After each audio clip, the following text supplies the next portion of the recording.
नमस्कार दोस्तों, आपकी अपनी गोलीय कोचिंग क्लास में आपका स्वागत है। आज हम सीखेंगे विभाज्यता का नियम, एक ऐसा टॉपिक जो बहुत महत्वपूर्ण होता है परीक्षा की दृष्टि से, कैलकुलेशन के लिए, हर चीज़ के लिए बहुत महत्वपूर्ण होता है विभाज्यता का नियम, जिसकी मदद से हम आसानी से विभाजित कर सकते हैं संख्याओं को। ऐसे कोई संख्या लिखी हुई है और ये संख्या को हम नहीं बता सकते। क्यों नहीं बता सकते? हमें पता नहीं है, हमें कैलकुलेशन करनी पड़ेगी। इसी कैलकुलेशन को कम करने के लिए हम विभाज्यता के कुछ नियम होते हैं, जिनकी मदद से हम करते हैं। तो हम विदाउट एनी वेस्टिंग टाइम हम शुरुआत करते हैं विभाज्यता का नियम। विभाज्यता का नियम उन नियमों को कहते हैं, जिनसे ये पता चलता है कि कोई संख्या अन्य संख्या से विभाजित होगी या नहीं। तो हम देखते हैं पहला हमारा विभाज्यता का नियम 2 से विभाज्यता का नियम। तो 2 से विभाज्यता का नियम क्या कहता है? जिस संख्या 2 से विभाज्यता का नियम जिस संख्या का इकाई का अंक यानी कि इकाई का अंक 0, 2, 4, 6, 8 होता है, यानी कि जो भी सम संख्याएँ होंगी वह 2 से विभाजित होंगी। यानी कोई भी संख्या हम ले लेते हैं, यहाँ पर कोई भी संख्या हमने ले ली, ठीक है? जैसे 22 ले लिया, अब 2 इकाई का अंक कौन-सा होता है? ये होता है और ये कौन-सा है? दहाई का अंक है। तो ये 2 से विभाजित हो रहा है, ठीक है? यदि हमने 24 ले लिया, इकाई का अंक ये है, 2 से जा रहा है, 2 दूना 4, 2 यानी कि ये 2 से विभाजित होगा। इस प्रकार से यदि हमारा इकाई का अंक क्या आ जाए, 0 आए, 2 आए, 4 आ जाए, 6 आ जाए, 8 आ जाए, तो हम उसे 2 से विभाजित कर सकते हैं। अब हम देखते हैं 3 से विभाजित का नियम। 3 से विभाज्यता का नियम, जिस संख्या के सभी अंकों का योग 3 से विभाजित हो जाता है, वह संख्या 3 से विभाजित हो जाती है। जैसे हम कोई संख्या ले लेते हैं 6, 1, 7, 7 और 3। पहले इन सबको जोड़ेंगे हम 6 और 1 7, 7 और 7 14 और 14 7 21 और 3 24। क्या 24 3 से विभाजित हो सकता है? तो 3 से 3 8 24। हमें इससे ये पता चल गया ये सारी संख्या में हमें क्या नहीं भाग देने की ज़रूरत नहीं पड़ेगी, क्योंकि 24 विभाजित है, तो ये हमारा 3 से विभाज्यता का नियम हो गया। चलते हैं नेक्स्ट नियम की ओर। 4 से विभाज्यता का नियम, जिस संख्या के इकाई और दहाई के अंकों से बनी संख्या 4 से विभाजित हो जाती है, वह संख्या 4 से विभाजित होगी। जैसे उदाहरण में देखते हैं, जैसे इकाई इकाई और दहाई, क्या है? इकाई और दहाई।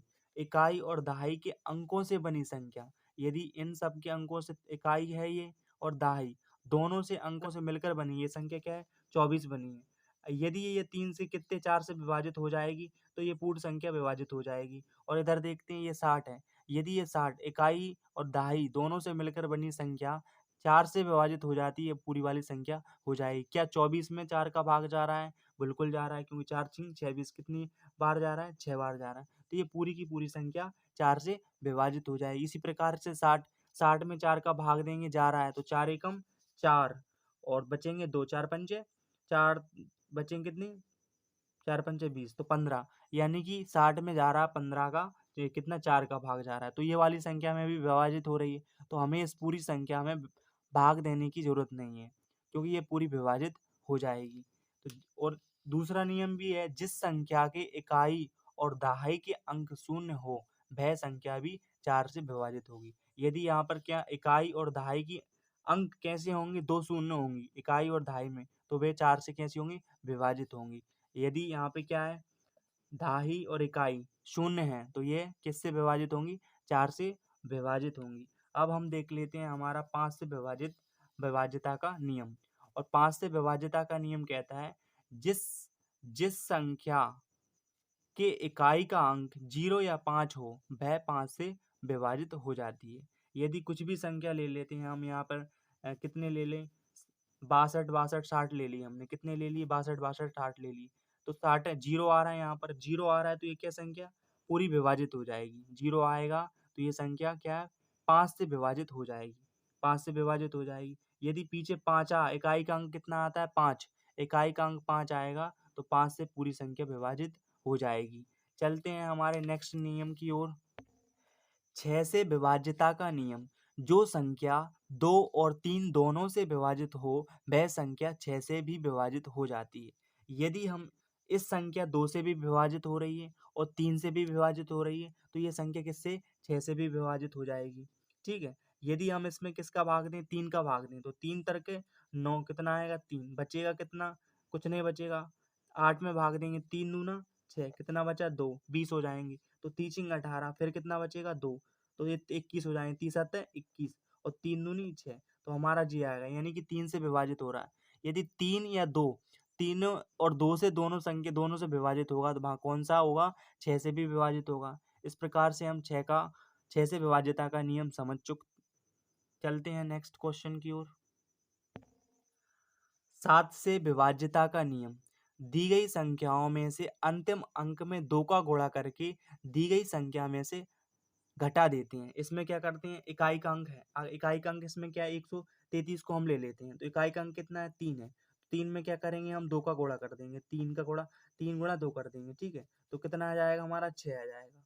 और ये वाली संख्या दी है 13 और 13 में से हम किसको घटा देंगे 6 में घटा देंगे तो 13 में से 6 जाएंगे तो कितने बचेंगे हमारे हम घटा कर देख लेंगे 13 में से अगर 6 जाएंगे तो हमारे कितने बचेंगे 7 बचेंगे। तो 7 क्या 7 से विभाजित है बिल्कुल 7 से विभाजित है तो ये 7 से विभाजित होगा। ऐसे 273 लिखा हुआ है तो 273 हमारे यहाँ पे लिखा हुआ है 273। हमें क्या करना है 3 इकाई के अंक में किसका गुणा करना है 2 का गुणा कर देना है। तो इकाई के अंक में क्या करेंगे 3 गुणा 2 27 है हमारे तो 27 में से ये कितने आ जाएंगे 3 दूनी 6 इनको घटा देंगे। ठीक है 27 में से 6 घटाएंगे तो हमारे पास कितना बचेगा 21 बचेगा। 21 क्या 7 से विभाजित है बिल्कुल है 7 का भाग 21 में देंगे विभाजित हो रहा है। तो यही हमारा विभाज्यता का नियम है। इस प्रकार से हम सारे यदि कोई बड़ी संख्या होगी यदि कुछ बड़ी संख्या कुछ भी आ सकती है तो बड़ी संख्या को तब तक हम घटाते रहेंगे। कब तक घटाते रहेंगे ऐसे 672 ले लेते हैं हम यहाँ पे हमने 672 ले लिया 672 ले लिया। हमें क्या करना है इकाई का अंक है इकाई का अंक ये दिया है तो इकाई का अंक में क्या कर 2 का गुणा करेंगे तो 2 गुणा 2 ठीक है तो कितना आ जाएगा 4 आ जाएगा। ये 67 लिखा हुआ है 67 में से हम कितने 4 को घटाएंगे 67 में से 4 को घटाएंगे और कितना बचेगा 63 और 63 में 7 से विभाजित है बिल्कुल 7 से विभाजित है। इस प्रकार से हम समझ सकते हैं यदि कोई बड़ी संख्या आएगी ना इस प्रकार से हम ऐसी प्रक्रिया दोहराते जाएंगे। कैसी प्रक्रिया दोहराते जाएंगे यदि इस वाली संख्या जो बची इसमें से इसका फिर कर देंगे। यदि कोई ये वाली संख्या बड़ी है कैसी 67 यदि बड़े हैं 67 बड़े हैं और 4 का फिर हम क्या करेंगे 2 का 4 का गुणा 2 में कर देंगे फिर इसमें से संख्या घटा देंगे। इस प्रकार से हम घटाते जाएंगे जब तक छोटी संख्या नहीं आ जाती। तो इस प्रकार से हम 7 से विभाज्यता का नियम समझ चुके हैं। अब हम देखते हैं 8 से विभाज्यता का नियम। तो इस नियम के अनुसार जिस संख्या के इकाई दहाई और सैकड़ा के अंकों से बनी संख्या 8 से विभाजित हो जाती है तो वह संख्या 8 से भी विभाजित होगी। तो हम जानते हैं इकाई का अंक कौन सा होता है इकाई का अंक ये होता है दहाई और सैकड़ा। ये तीनों संख्याएं से मिलकर संख्या यदि 8 से विभाजित हो रही हैं 8 से बिल्कुल विभाजित हो रही हैं 8 का भाग इनमें देंगे तो ये पूरे कट रहे हैं। यदि इन तीनों संख्याएं ये इकाई दहाई सैकड़ा तो 8 6 कितना दिया 5 दिया है। ठीक है 5 6 और 8 दिया है। क्या ये 8 से विभाजित हो रही हैं तो 8 7 56 ठीक है कुछ नहीं बचेगा और फिर 8 उतारेंगे तो 8 एकम 8 तो ये किससे विभाजित हो रही है 8 से विभाजित हो रही है। तो इस बार पूरी वाली संख्या 8 से विभाजित होगी। तो मतलब 8 से विभाज्यता के नियम के अनुसार यदि कोई संख्या इकाई दहाई और सैकड़ा के अंकों से बनी संख्या 8 से विभाजित हो रही है तो वह पूरी संख्या विभाजित हो जाएगी। और इसका नियम है दूसरा जिस संख्या के इकाई दहाई सैकड़ा के अंक शून्य होते हैं मतलब 3 शून्य इकाई दहाई सैकड़ा तब भी शून्य होंगे तो वह संख्या भी 8 से विभाजित होगी। यानी यहाँ पे 3 जीरो होंगी 3 जीरो यहाँ पे हैं तो ये 8 से विभाजित हो जाएगी। यहाँ पर भी 3 जीरो हैं तो ये 8 से विभाजित हो जाएगी। यानी इकाई दहाई सैकड़ा में 3 जीरो होने पर 8 से विभाजित हो जाएगी। अब हम चलते हैं हमारा 9 से विभाज्यता का नियम क्या कहता है। तो 9 से विभाज्यता के नियम के अनुसार जिस संख्या के अंकों का जोड़ 9 से विभाजित हो जाता है वह 9 से विभाजित होगी। यानी कि अगर हम अंक दिए जाएंगे कुछ अंक दिए जाएंगे उदाहरण ले लेते हैं जैसे हमें यहाँ पर लिखा है 7 प्लस 1 प्लस 6 प्लस 6 प्लस 7। नियम क्या कहता है? जिस संख्या के अंकों का जोड़ यानी इन सब का अंकों का जोड़ यदि 9 से विभाजित हो रहा है तो ये पूरी की पूरी संख्या 9 से विभाजित हो जाएगी। तो 7 और 1 8, 8 और 6 कितने हो जाएंगे हमारे? 8 और 6 हो जाएंगे हमारे 14, 14 6 20 और 20 और 7 27। 27 क्या 9 से विभाजित हो रहा है? हाँ बिल्कुल होता है। तो 9 तिया 27। तो ये पूरी वाली संख्या कैसी हो जाएगी? विभाजित हो जाएगी। इसी प्रकार से ये हमारा उदाहरण दूसरा दिया है।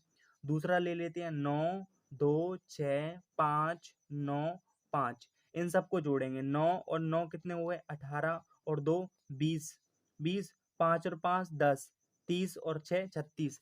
यानी कि 9 क्या 36 9 से विभाजित होता है? हाँ बिल्कुल होता है। तो 9 चौको 36, ये 4 आ गया। तो ये पूरी विभाजित हो रहा है। तो मतलब ये वाली संख्या यदि इनका जोड़ विभाजित हो रहा है तो ये पूरी की पूरी संख्या विभाजित हो जाएगी। ये था हमारा 9 से विभाज्यता का नियम। 10 से विभाज्यता का नियम। जिस संख्या का इकाई का अंक शून्य हो वह संख्या 10 से विभाजित हो जाती है। यानी कि इकाई का अंक जब भी शून्य होगा तो वो कौन सी संख्या 10 से विभाजित हो जाएगी? यहाँ पर शून्य है तो ये संख्या भी 10 से विभाजित हो जाएगी। इस प्रकार से हम 2 से लेकर 10 तक सारे विभाज्यता के नियमों को समझ चुके हैं आसानी से। और इस प्रकार से हम इस वीडियो में ये दिया है, इसमें इकाई का अंक 0 है, इसमें इकाई का अंक 0 है। तो किससे है? 10 से क्या है? विभाजित है। तो इस वीडियो में हमने जाना 2 से लेकर 10 तक विभाज्यता के नियम। यदि आपको वीडियो पसंद आती है तो लाइक करें, शेयर करें, चैनल को सब्सक्राइब करें। मिलते हैं नेक्स्ट वीडियो में। Thank you.